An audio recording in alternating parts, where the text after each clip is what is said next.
Wonder Woman, issue 18, legacy number 818, Tom King writing with Daniel SAMPERE on the art. So, this issue is simply Wonder Woman has an apple.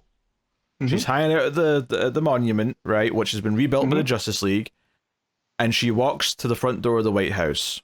That is the issue. And I'm not being flippant here because I didn't like it. I loved it. It was great. But technically, you could describe the issue as just that. It's a counter to that issue where she fought all the villains, right?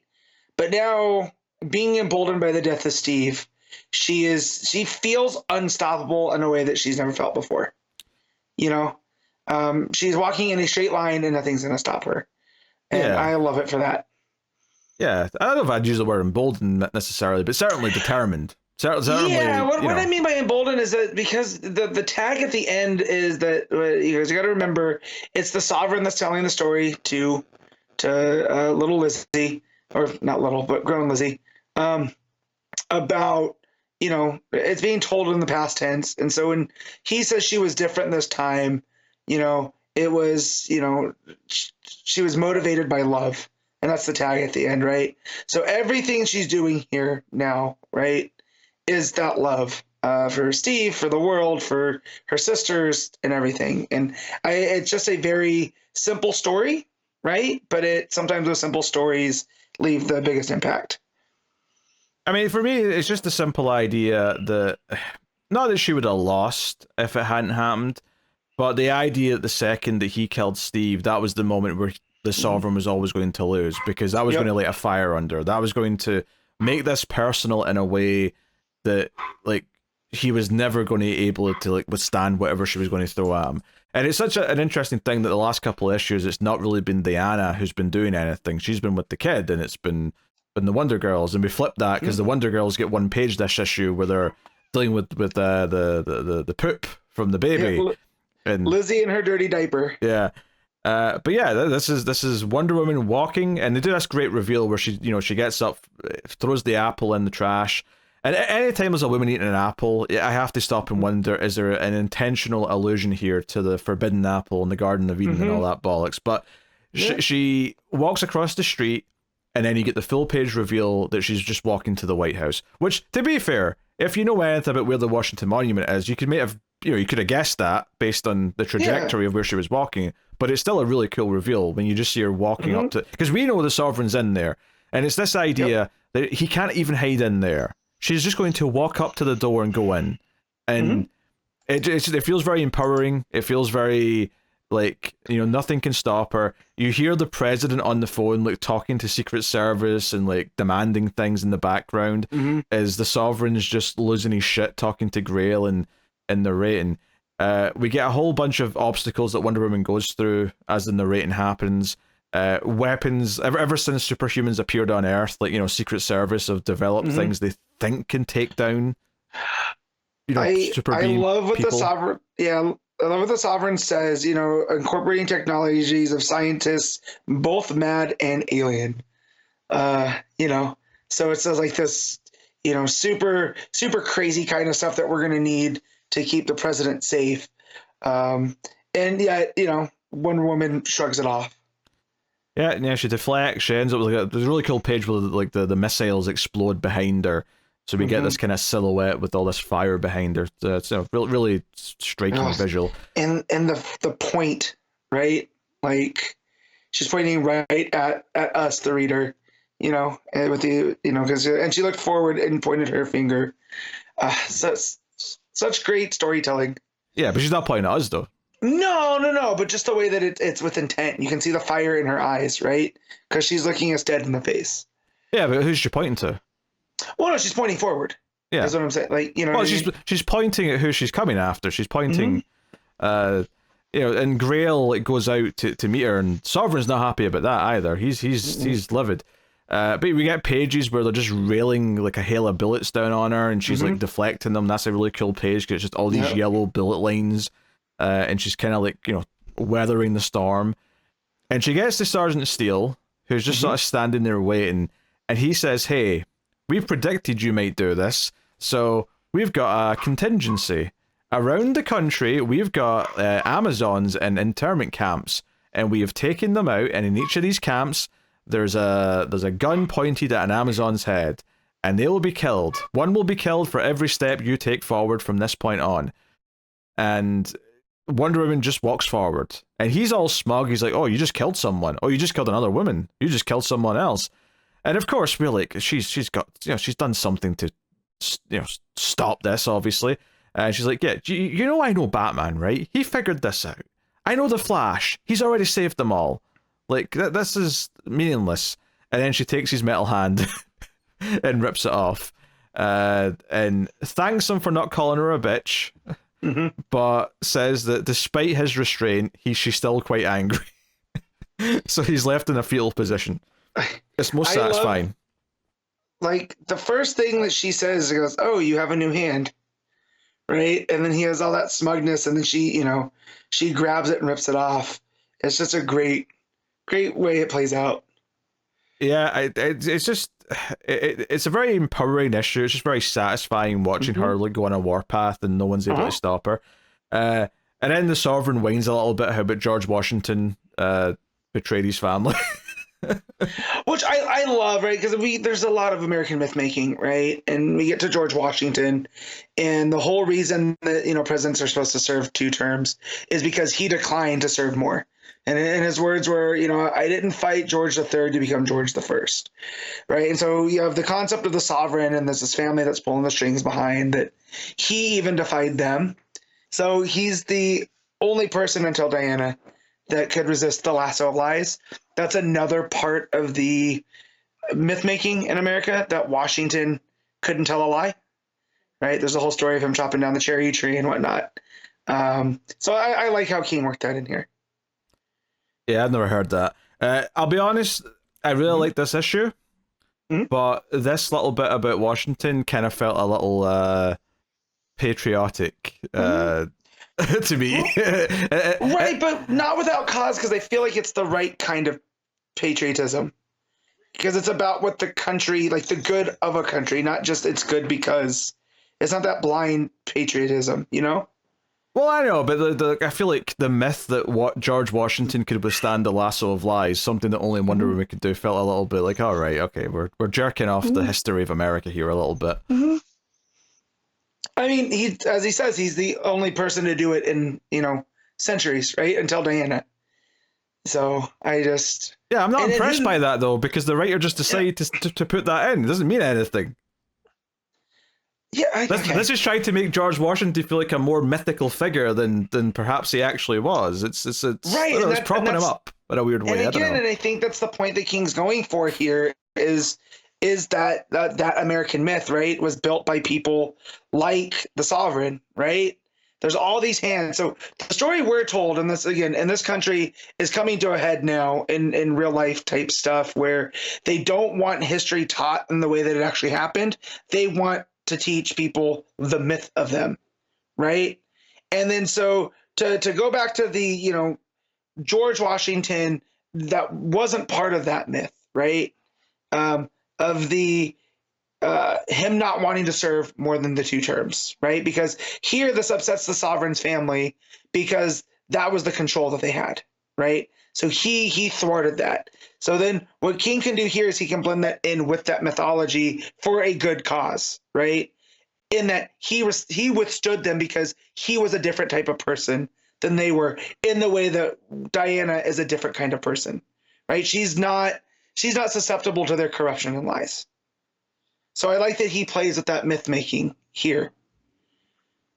Yeah, but the point you just made is that the Sovereign is the evil one building things on myths rather than the truth of it.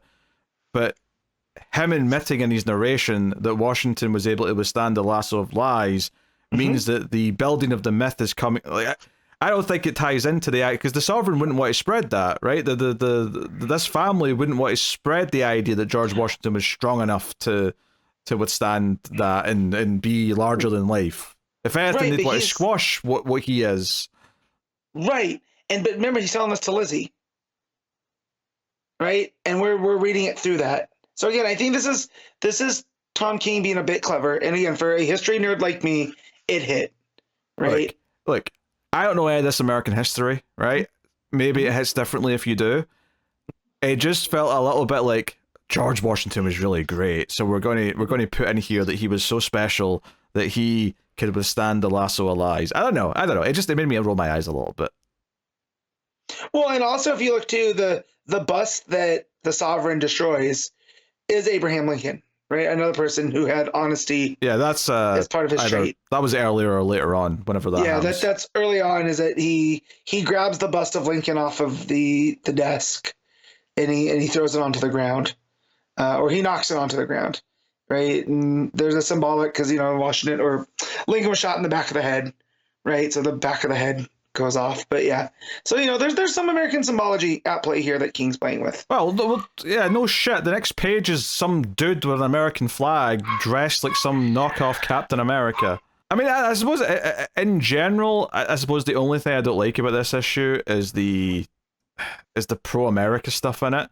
And I get that the messaging here is like the better ideas of like being pro-America, which in the time we're living in is something that maybe some people need to latch onto.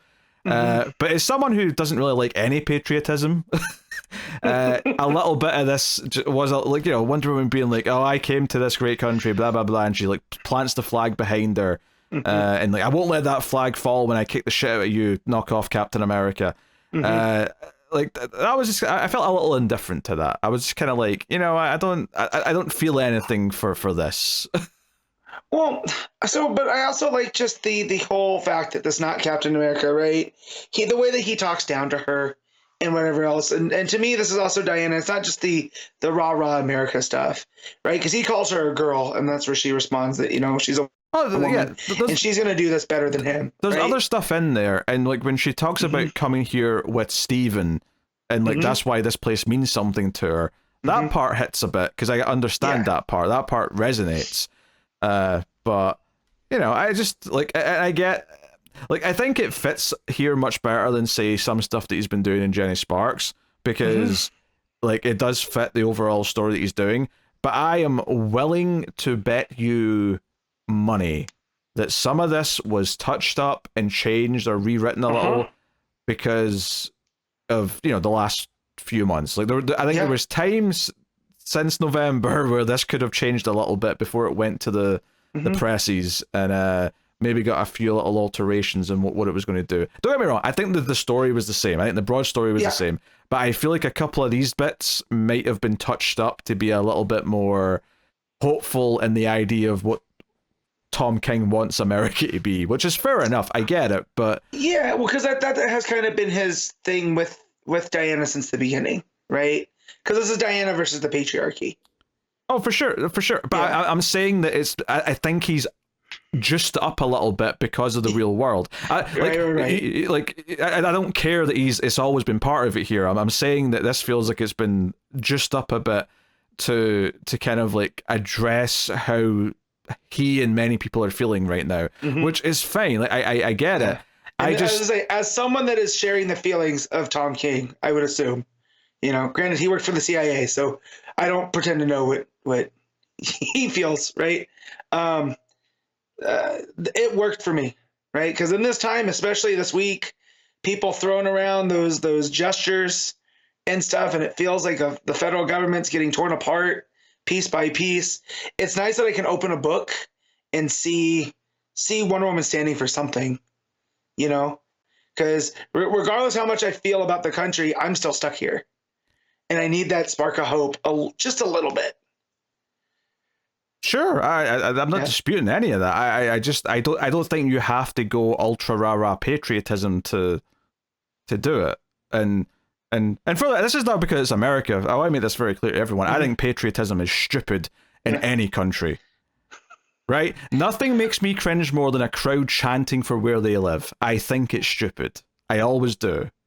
I'm not susceptible to the... I understand why it didn't work for you, but for me, it worked, it filled that void of hopelessness for me, to be reminded that there are good things still, so... Yeah, but I guess my argument, though, is that I don't think patriotism is going to fix any of it, which is why I think it's a bit hollow. Yes, okay. there's no man behind that curtain. I get it. All right. Let me have my feelings of peace right now. Yeah. Yeah. The flag's a decoration. Stop obsessing over it. Solve the actual problems. Anyway, then Grail's standing there and wants to go all one-on-one with Wonder Woman, but Cheetah's there to take on Grail instead. And Wonder Woman's like, "You got this," and she's like, "Yeah, she's mine." And that is it. And yeah, the end of the issue is Wonder Woman kicking down the front door to the White House and making her way in, all ominous.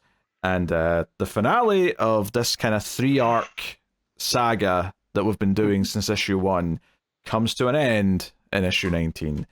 So, so as much as we ended up in a weird debate there about patriotism, the art is gorgeous. I think the feeling of Wonder Woman going through all these obstacles is exciting. I think it feels super empowering that she's able to do so. And it feels like, the Sovereign's not got a chance in hell, and watching him squirm is very cathartic. Because the part of this that I can relate to and would like is the idea that someone could storm into the White House and that someone wouldn't be able to do anything about it and actually get just desserts, which is what we get to read in the comic. All the stuff with the flag and George Washington, or whatever. I don't need it, but it's there. I will say too that the reason that she brought Cheetah, right, was to keep Grail busy, because Diana doesn't have anything to prove, right? So their last fight was, this draw, and the Sovereign mentions but that was almost by design, right? Because Diana needed to get in closer to them, and that's how she got captured. So she get Cheetah and whatever. And so who knows how this fight would have gone? But Grail wanted the fight. Diana didn't need it, and the Sovereign suggests that it's because when she came, when she came off the island as Wonder Woman, she was the best of them already, right? There was a tournament, she won it, whatever. She has nothing to prove. I really like that point. I like it, although I think he's wrong though, if that makes sense. Yeah. Like I think it's fair for him to think that and say that. But I don't think Diana's the type of person that needs to have won a competition. I think she's at a point where it's not like she goes, "Oh well, I won that competition, so I have to prove anything." I think she doesn't have to prove anything in general. I don't think she feels she ever has to prove anything.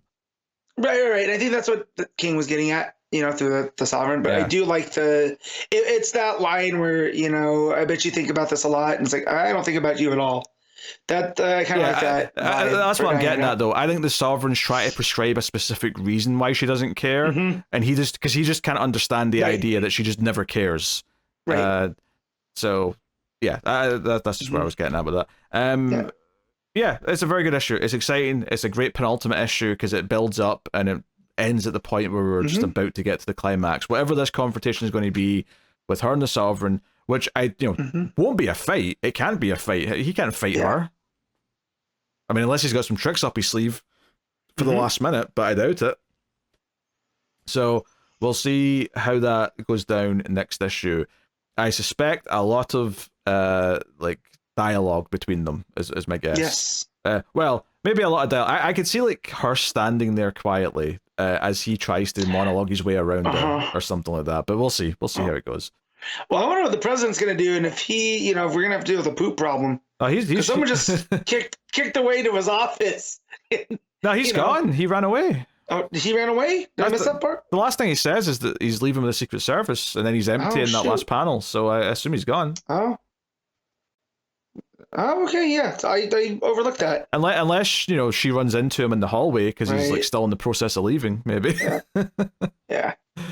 I overlooked that last line. Yeah, there's a very conscious choice in this issue to never really show the president's face. He's always just off to the side or whatever. Which I like, unless you're making the president like a character that has to reoccur, leaving them off panel, well, in the shadows is always good. That's a general thing. I think here it's got more of a specific point, though. I think here it's this idea that he's not important, right? Because the Sovereign's the one that's actually running things. The president is just this thing, so he's just off panel, or we only see the back of his head because he's not important in the context of the Sovereign's world. So, yeah. No, I like that. All right, what are you rating Wonder Woman, Matt? I'm giving this a 9. I am also giving it a 9. Bet you thought I was going to go lower. I thought you were. I thought you were going to go in the 8 range. So, you know. No, it was an excellent issue. I just, you know, some patriotism. Yeah, was a bit thick, right? A little bit of it's fine, but it felt a bit thick for a few pages there. You know, went straight from the Washington story to the guy with the flag. It was just a bit thick for a few pages.